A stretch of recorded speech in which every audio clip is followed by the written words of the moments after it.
How did a hardworking, successful daughter end up becoming the family's endless wallet for years, without anyone thinking it was unfair? How did I, the person who paid nearly a fifth of the value of our family's vacation home, end up being seen as the default responsible one? And how, after all those years of carrying the weight, did I still believe I was loved? It wasn't until that one fateful evening that I finally understood.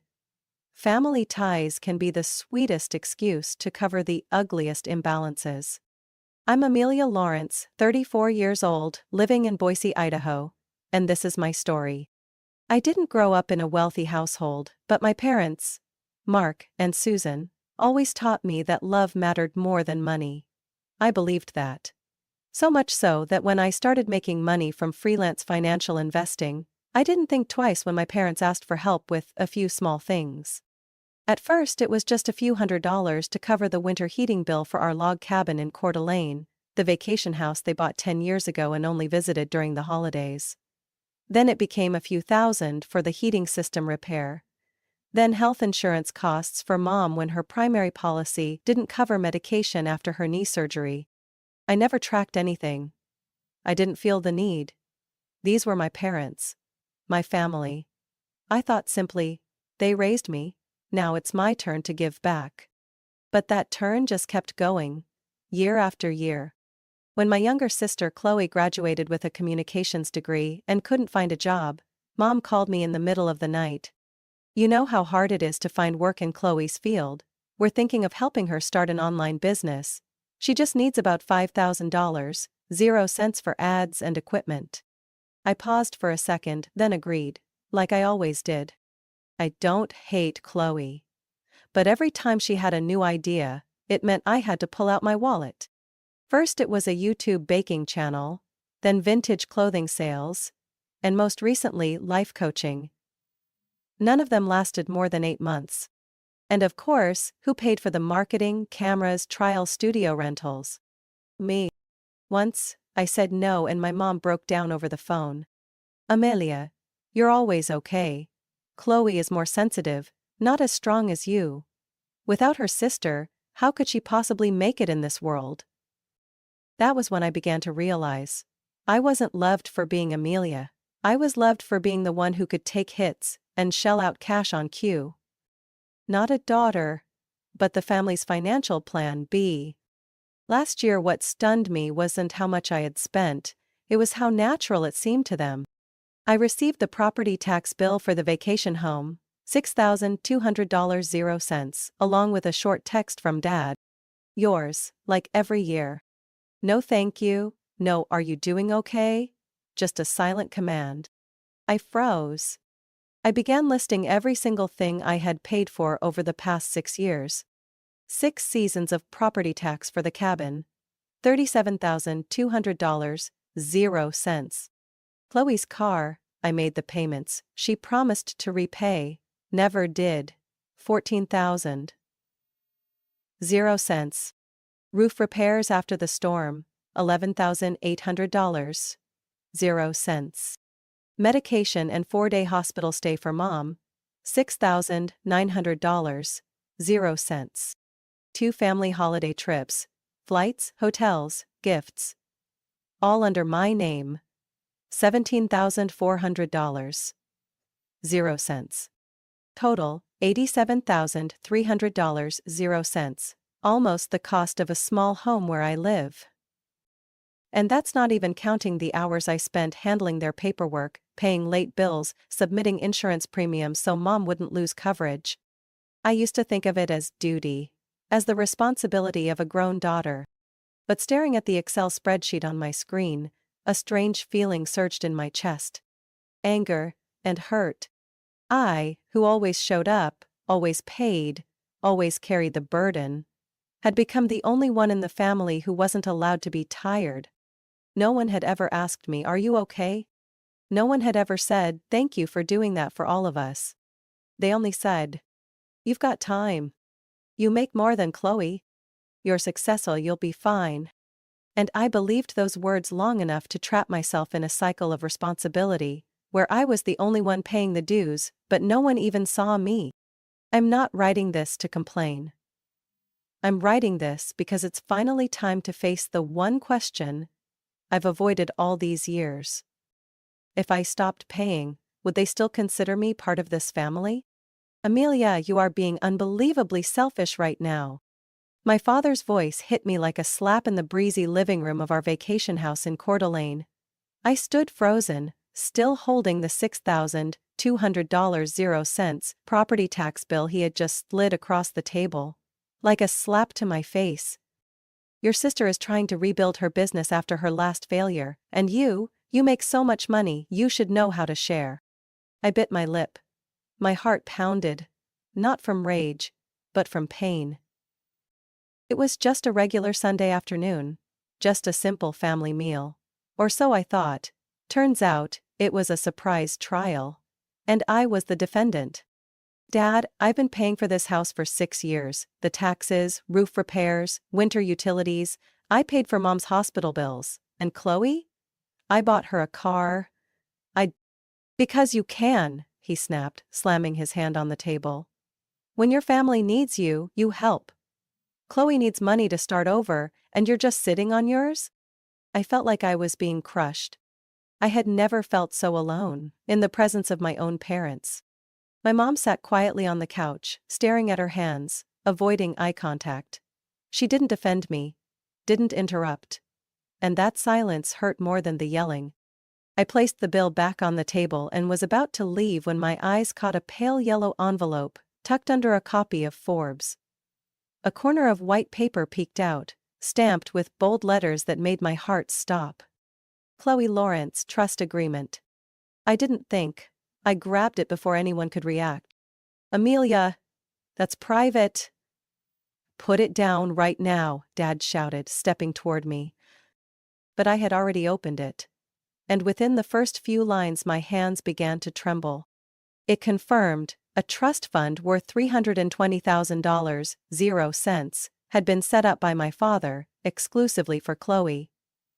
With an addendum, it would be funded annually, with $10.00 from his private investment portfolio, until she turned 40. It felt like a knife through the heart, signed by my own father. My voice cracked. A trust fund? For Chloe?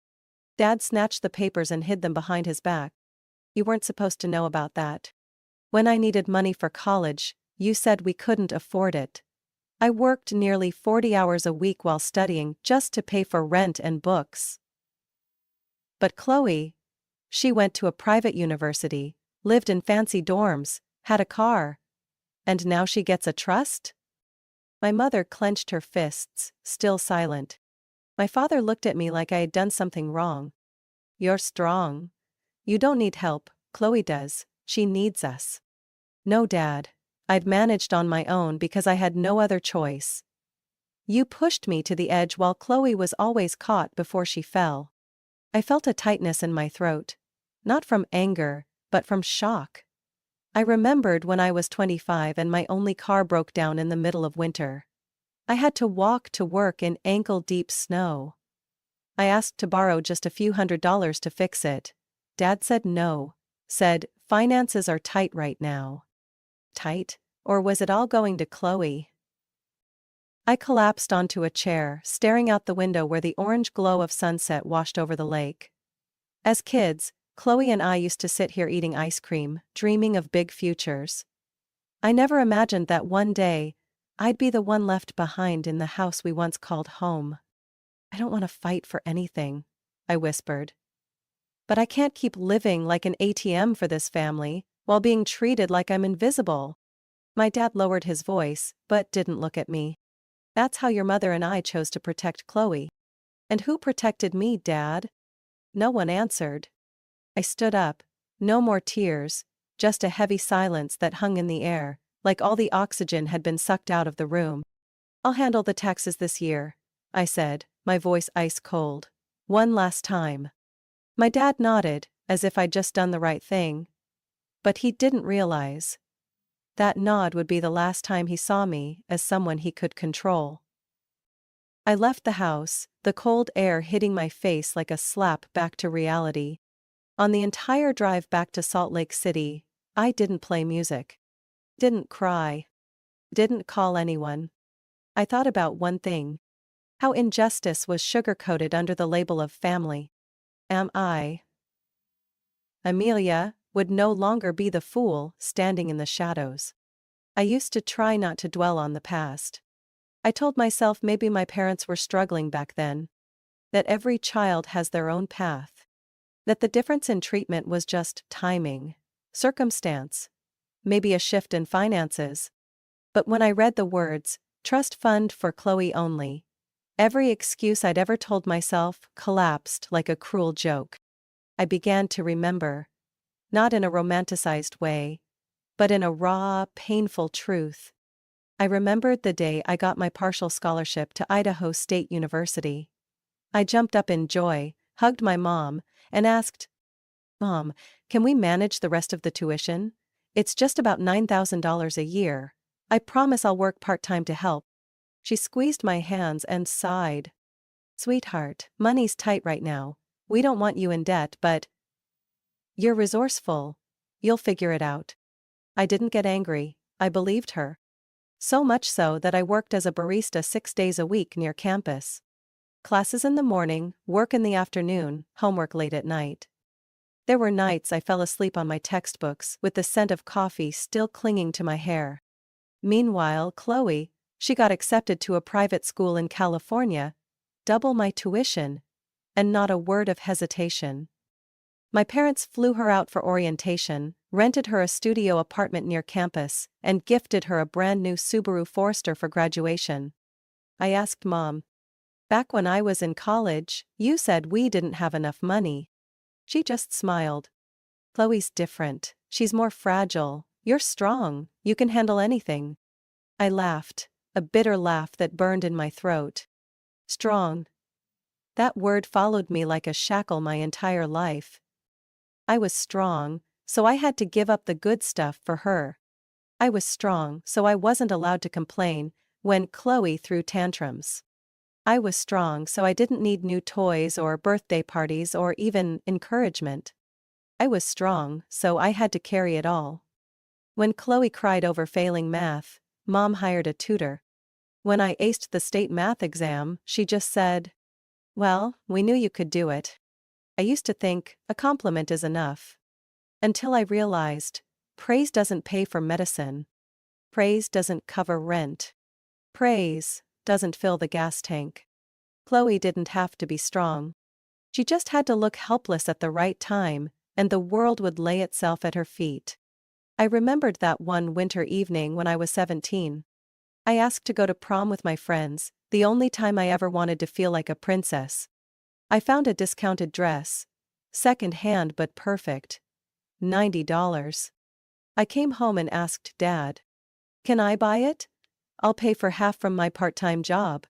He lowered his newspaper, didn't look at me and said, "There's no money for frivolous things, Amelia. You should focus on your future."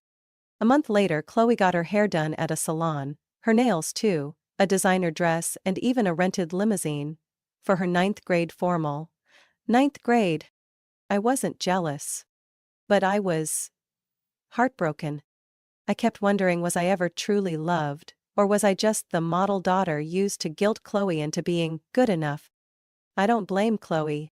She grew up in a world where everything was handed to her, and believed that was normal. She doesn't know what it's like to ask permission just to buy a favorite book, or work late shifts while studying over instant noodles. I blame my mother's silence. I blame my father's harsh eyes that saw me not as a daughter, but as an investment. Last week, I texted Mom about Chloe's trust fund. She replied, "Honey, that's just your father's way of preparing for her future. She needs stability. You already have it." "Already have it?" I typed back. "Because of who?" She didn't respond. I stayed up all night that night. The memories came crashing back like a storm, destroying the last shred of belief I had in the idea of a fair family. The next day I opened my laptop and created a new folder. Evidence, family contributions. If they saw me as the only one responsible for holding this family together, then it was time. They looked at every dollar I'd withdrawn for them. And this time I wouldn't stay silent. I would no longer let my competence be the excuse they used to pile all the responsibilities, ones that should have been shared, onto my shoulders.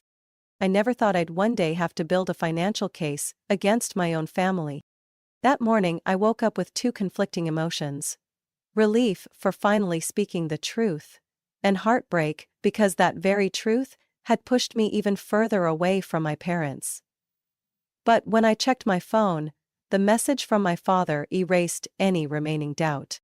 Have you changed your mind yet? The property tax is due next week. I trust you won't let the family down. No apology, no mention of the trust fund. Just more demands, as if everything I'd done over the years was simply expected. I took a deep breath, sat down at my desk, and reopened the folder, Family Contributions, I had started the night before. I pulled up every email with a bank transfer confirmation, every credit card statement, every vague thank you text my mom had ever sent. Messages like, "Thanks. This month's a bit easier now. No, we'll pay you back.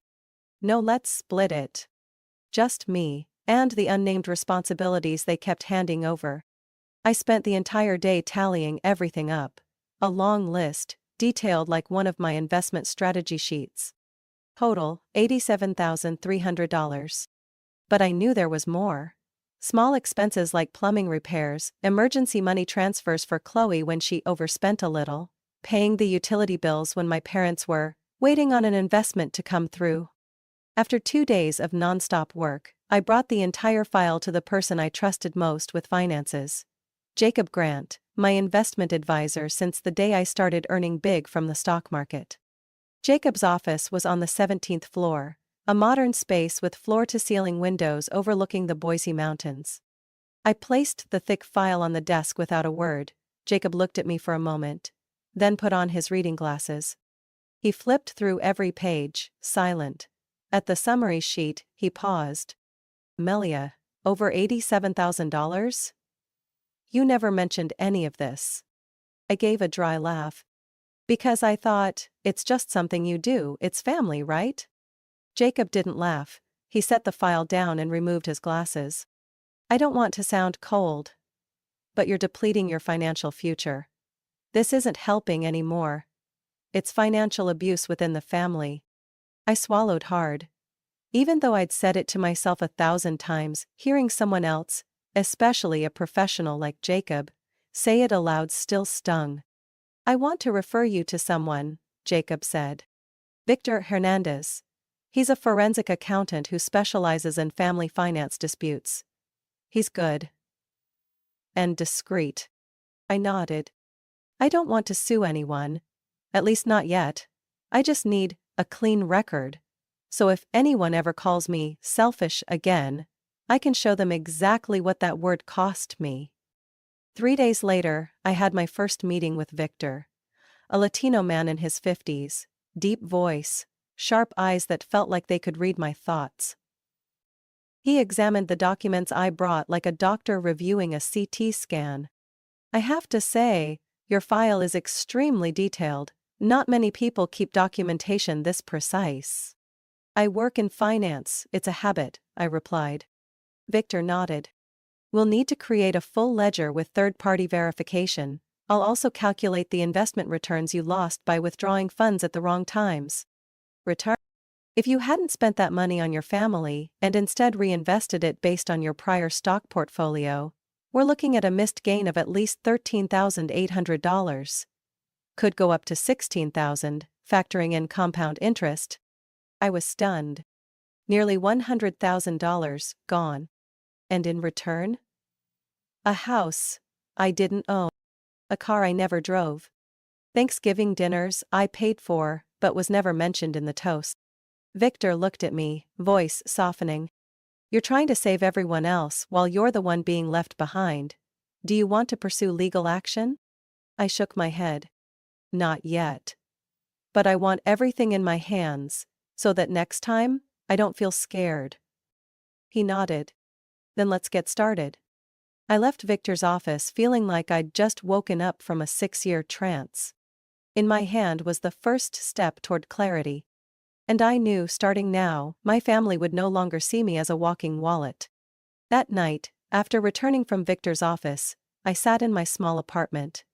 The glow from neighboring buildings reflected on my window. I hadn't turned the lights on.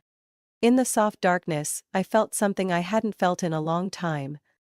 A quiet, haunting certainty. I was done. Not angry. Not vengeful. Just finished. The next morning, I opened my laptop and logged into all my payment accounts. My hands didn't shake like I thought they would. I removed my credit card from the vacation home's utility bill account in Coeur d'Alene.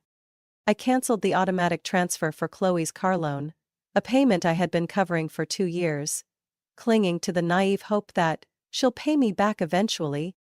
I called the bank and asked to be removed as co-signer from the family credit card, the same account where I was always the first one called when it was overdue.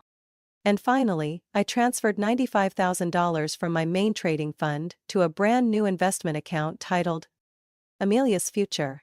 No more family. No more support. Just me, and what I deserve. My phone started buzzing non-stop around noon. The first message was from Chloe. "Did you forget this month's payment? The bank says the car's past due." I read it. But I didn't reply. 15 minutes later it was my father. "Amelia, what's going on? I haven't seen confirmation for the property tax payment. Your sister also mentioned something about her car. What are you doing?" I still said nothing. By evening my phone was vibrating so much I had to turn off notifications completely.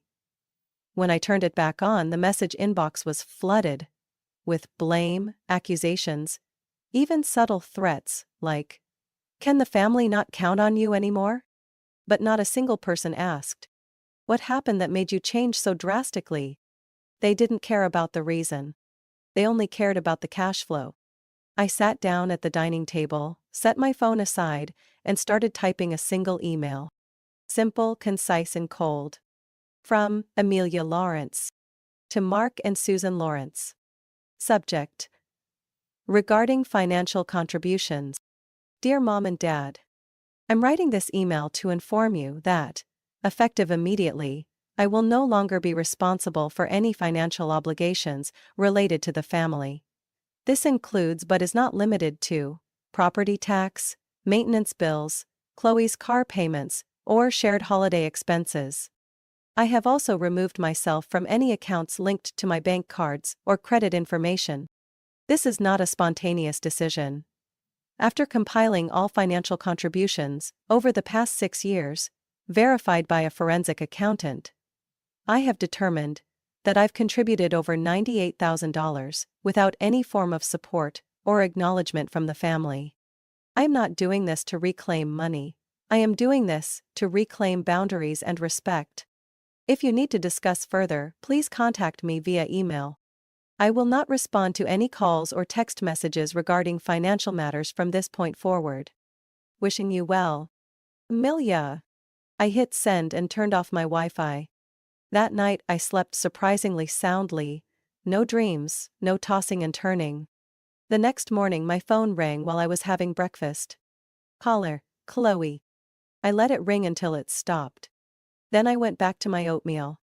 An hour later, a flood of messages from Chloe arrived. Are you insane? I might not have a car to get to work. Who do you think you are, cutting everyone off like this? The whole family's freaking out. Mom and Dad said if you don't pay the property tax this year they could get penalized. You're really going to let that happen? I took screenshots of everything and saved them into a new folder. Boundary violations. Just to remind myself. This isn't me overreacting. This is me protecting myself. By the afternoon my father called. This time he left a voicemail. Amelia, I don't understand why you're acting this way. You've always helped for years. And now, over some misunderstanding about money, you're turning your back on the whole family? This is childish. I expect you to call me back, immediately. I leaned back in my chair and played the recording again. Not a single word of sorry. Not even a thank you. Only expectation. I forwarded the message to Jacob, then called him. Good job, Amelia, he said. But you should be mentally prepared. When you stop feeding the system fights back. I nodded. They can say whatever they want. But this time, I'm not going back. And just like Jacob warned, the storm came the very next day.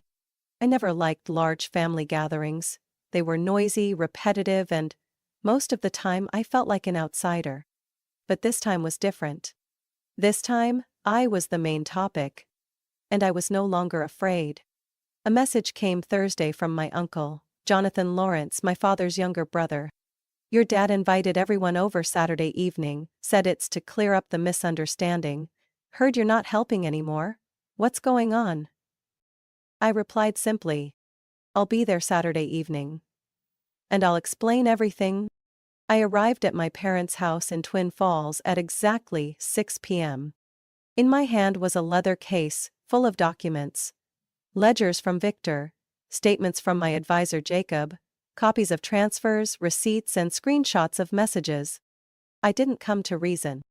I came to expose a truth that had been buried for far too long. The living room was packed. Aunt Barbara, Uncle Ronald, Uncle Jonathan's family, and some cousins I hadn't seen since last Christmas were all there. Chloe sat beside Mom, her eyes avoiding mine. Dad stood by the fireplace, holding a whiskey glass, like he was presiding over a board meeting. As I entered, the room grew still. My dad cleared his throat. Good, you came, now we can talk like adults. I said nothing. I just placed the case on the table, opened it, and began pulling out each document, one by one, laying them neatly in front of me. White paper. Black ink. Truth as bright and sharp as fluorescent light. Before anyone makes judgments, I'd like to present a few things, I said, locking eyes with each person. This is a detailed breakdown of every expense I've covered for the family over the last 6 years. The total is $98,200. A wave of murmurs spread through the room. Uncle Ronald frowned. Wait, what? I nodded and laid out the first spreadsheet. Vacation home, property tax, $37,200. Roof repairs, $11,800. Chloe's car, $14,000. Mom's hospital bills, $6,900. 4 family holidays, $17,400. The rest includes maintenance, late bills, and emergency expenses. My father's face turned red. He cut in. Amelia, this is a private family matter, no need to air it out like this. I turned to him, voice calm as ice. Then what about the $320,000 trust fund you created for Chloe without telling anyone? Is that also a private matter? Or was it an intentional secret? The room went dead silent. My mom shrank back. Chloe froze, her face ghost white. Aunt Barbara asked slowly, What trust? I've never heard of this. I pulled out the final photocopied document and handed it to everyone. A copy of the trust agreement signed by my father, with Chloe's name on it, and annual renewal clauses. Uncle Jonathan stood up abruptly. Greg, is this true? You set up a private trust for Chloe without telling anyone? While letting Amelia cover all the expenses for the vacation house. My father gripped his glass tightly, face turning purple. I don't have to report to anyone. I'm the financial planner of this family. No, Dad. You're the biased planner, and I've been the unpaid sponsor for 6 years, I replied, eyes locked on his. The air in the room was thick. Uncle Ronald spoke up, voice heavy. Amelia, you really paid almost $100,000 and no one knew? I didn't brag because I thought it was the right thing to do. But when I'm exploited, called selfish, pushed to exhaustion and still told, Chloe needs it more, I can't stay silent anymore. Aunt Barbara sat up straight, turning to my mother. Susan, what do you think about all this? My mother looked at me, eyes bitter, but her voice as gentle as always. She's always been the strong one, and Chloe, she's more fragile. She needed a little more support. I clenched my voice. And what about me, Mom? When I needed money to fix my car in the middle of winter, you said, tough it out. When I worked 3 jobs during college, you said, you're smart, you'll manage. No one ever asked, are you tired? Do you need anything? No one answered. And I knew, for the first time, they were really listening. Uncle Jonathan placed a hand on my shoulder. "Thank you for speaking up. This isn't right. We can't let one person in the family carry all the weight just because they know how to stay quiet." I looked around the room, a room that used to make me feel invisible, and now, more than a few eyes were on me with something close to understanding.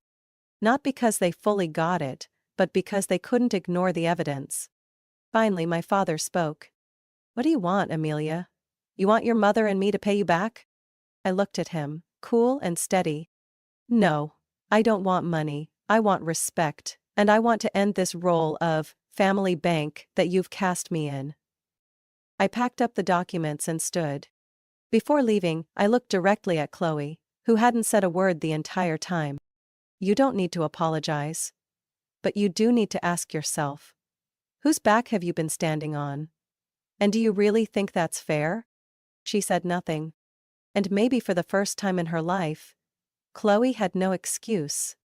3 days after the family meeting, I received a message from an unknown number. Just one line. "Are you home? I need to talk, Chloe?" I stared at the screen, my finger hovering over the reply button.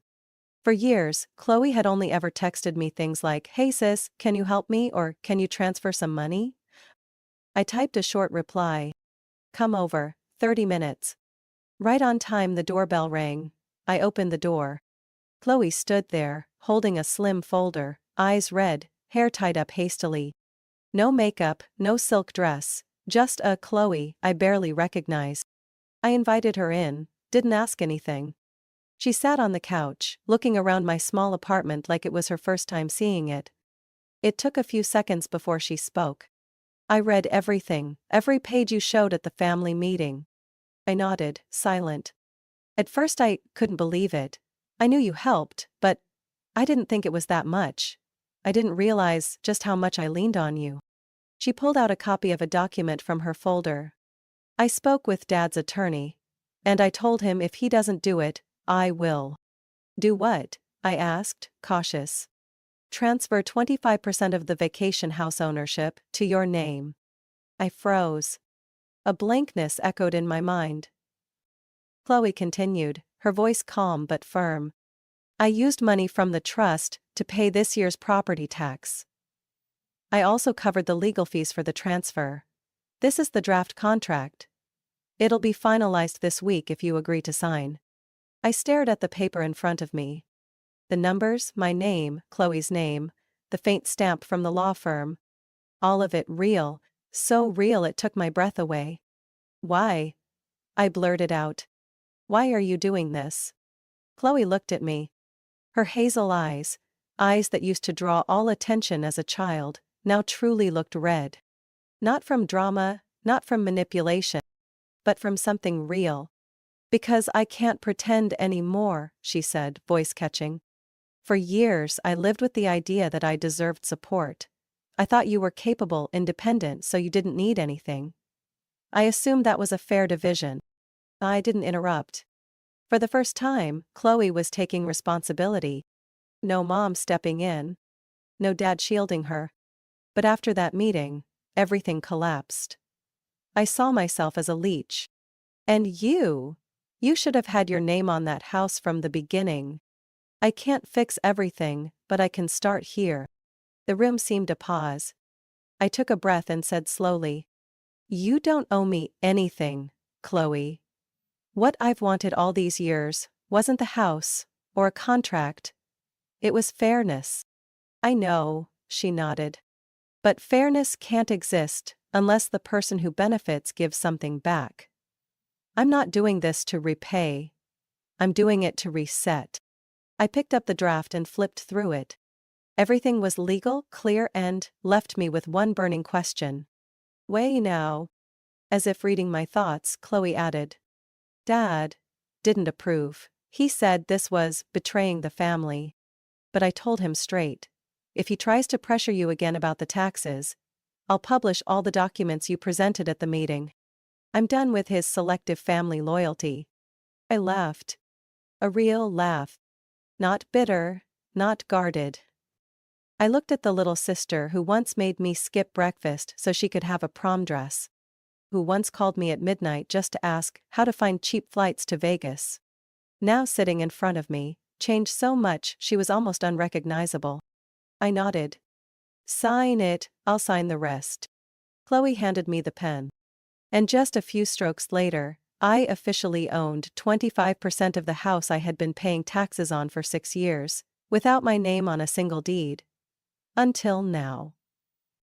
Chloe stood up, hesitating. "I'll go now. But if you ever need someone to just listen, I hope I get the chance to be that person." I said nothing, just gave a small nod. When the door closed behind her, I sat still for a long while. Not out of shock, but because for the first time in years, I felt seen. Not with praise, not with guilt, but with action. I thought that after meeting with Chloe and the ownership transfer, things would finally settle down. I could return to work, enjoy my own space, and leave all the old pain behind. But less than a week later I got a call from Uncle Jonathan. His voice was urgent. "Melia, I saw Greg today. There's something you need to know." I stood up from my desk, a chill running down my spine.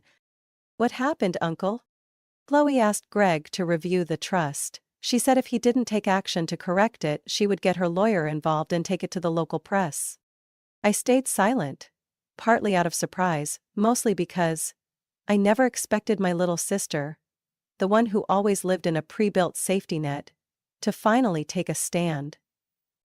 "Greg is falling apart. He's angry, confused. But with pressure from you, from Chloe, from Aunt Barbara and me, he finally agreed to meet with his personal financial advisor. This week." I exhaled slowly. Not with joy, not with satisfaction.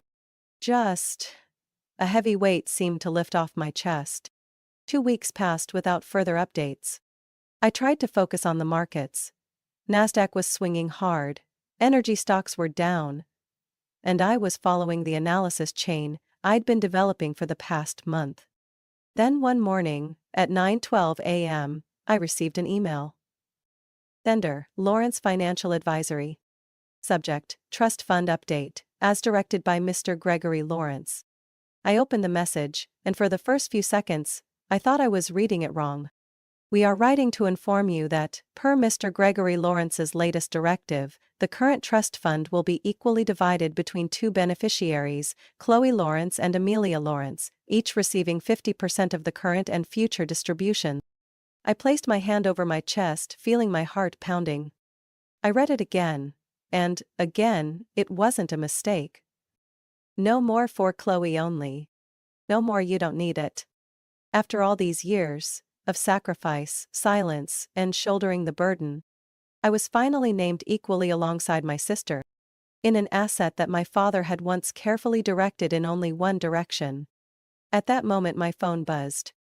A text from my mother. "I know things can't go back to the way they were. But I want you to know, I'm proud of you and I'm sorry for not speaking up sooner." I sat down, didn't cry. I didn't need to.